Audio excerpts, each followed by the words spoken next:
Qual o limite da liberdade de expressão diante desse assassinato de Charlie Kirk?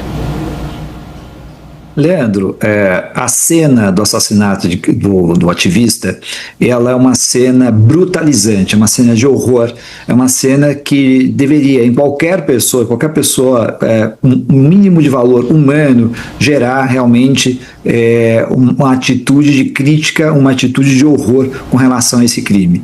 E aí quando você vê uma situação na qual algumas pessoas comemoram, falam que era devido o cometimento desse crime e assim por diante, você tem uma situação que me parece que ultrapassa todos os limites da liberdade de expressão. E aí a gente tem que falar que quando nós falamos de uma sociedade democrática, a gente está falando que tem limites. Então, se eu vou exercer minha liberdade de expressão, e aqui não importa se eu vou exercer nas redes sociais, se é numa mobilização de rua, não me importa se eu vou falar na televisão, no rádio, há limites e, portanto, se ultrapasso esses limites, eu vou ser responsabilizado. Eu posso ser responsabilizado socialmente pela própria sociedade de maneira geral, como eu posso ser responsabilizado civil, penalmente e administrativamente. E, além disso, se eu for um parlamentar, eu posso ser responsabilizado, ou um agente político, a partir de uma responsabilidade de tipo política. Ou seja, Leandro, há limites à liberdade de expressão e é importante a gente bater nessa tecla. Dito isso,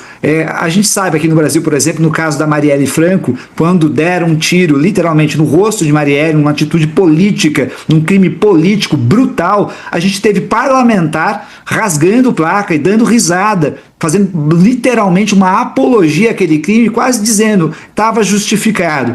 Então veja, quando nós falamos nesse tipo de situação, a gente está falando, mais uma vez, dos limites da liberdade de expressão. Quando um parlamentar, no parlamento, por acaso, diz que poderia estuprar uma outra parlamentar, isso ultrapassa todos os limites da liberdade de expressão. É, na verdade, uma apologia à violência em última análise. Então a gente tem que tomar muito cuidado com esse tipo de situação, porque sim, pode gerar responsabilidade e liberdade de expressão tem limites. E dito isso também, nós temos os Estados Unidos. E, infelizmente, a gente sabe que essa situação agora, se a gente olhar o governo Trump, olhar os militantes, políticos, como está sendo feita essa politização dessa situação, desse assassinato, a gente verifica que essa atitude, essa ideia de falar, olha, tem que demitir as pessoas que não têm valor humano, etc., infelizmente não é um valor de governo. Ou seja, há um certo oportunismo nisso também, do ponto de vista político. Não é um valor do governo, mas é um valor que eles estão levando agora nesse exato momento, porque